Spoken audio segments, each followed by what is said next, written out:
Alors, je suis très honorée de lancer cette journée de la qualité et de l'innovation. Je suis surtout très heureuse en m'adressant à vous, c'est de vous compter aussi nombreux aujourd'hui.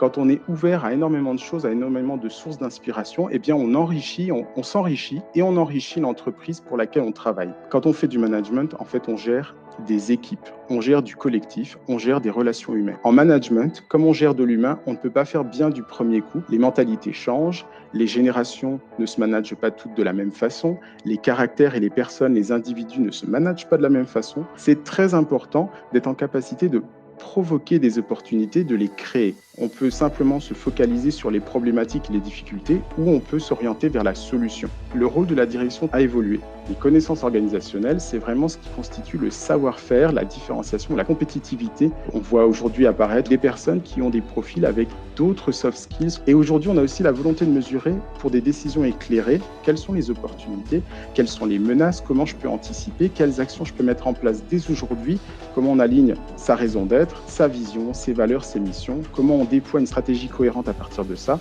pour obtenir des résultats et obtenir de la performance.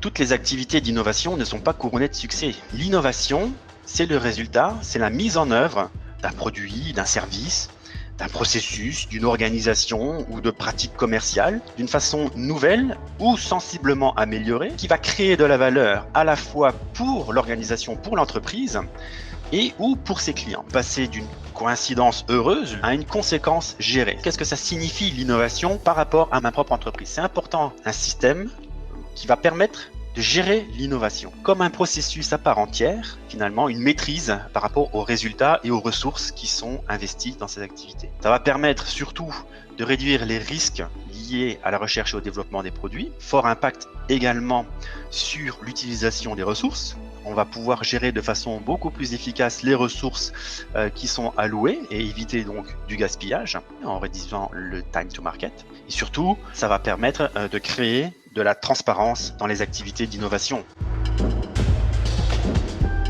Les problèmes, c'est surtout les collaborateurs qui les voient et c'est surtout les collaborateurs qui sont capables de les changer. Que beaucoup de sociétés faisaient ou tentaient de faire du Lean, du Six Sigma, mais avec un seul objectif qui était la productivité. Et là, l'objectif était d'améliorer la qualité. Avec une meilleure qualité, on va automatiquement augmenter la productivité et satisfaire aussi nos collaborateurs.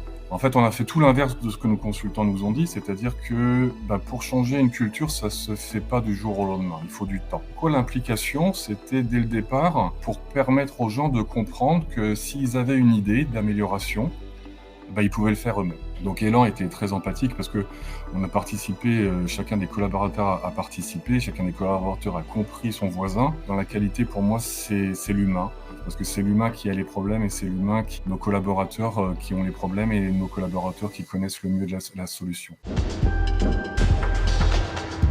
Nous payons nos salariés manuels assez bien. On a reconnu seulement, je dirais assez récemment, que pour le même argent, on pourrait avoir aussi l'implication des ouvriers, c'est-à-dire on pourrait effectivement aussi avoir leur tête. C'est l'opérateur qui est l'expert du processus. Il est l'expert de son environnement de travail. L'objectif est aussi d'avoir finalement des opérateurs qui sont capables de former d'autres opérateurs. Et à ce moment-là, on donne aussi plus de valeur à l'opérateur qui voit qu'il est capable de nouveau d'être formateur. Respectivement, les informations qu'il reçoit, c'est assez souvent que quantitatif, assez souvent peu d'informations sur effectivement la qualité de sa production. Et là, on a développé des outils. Ce qui est très, très important, c'est naturellement d'utiliser ces outils pour aider l'opérateur. On ne doit pas l'utiliser pour prendre des actions répressives.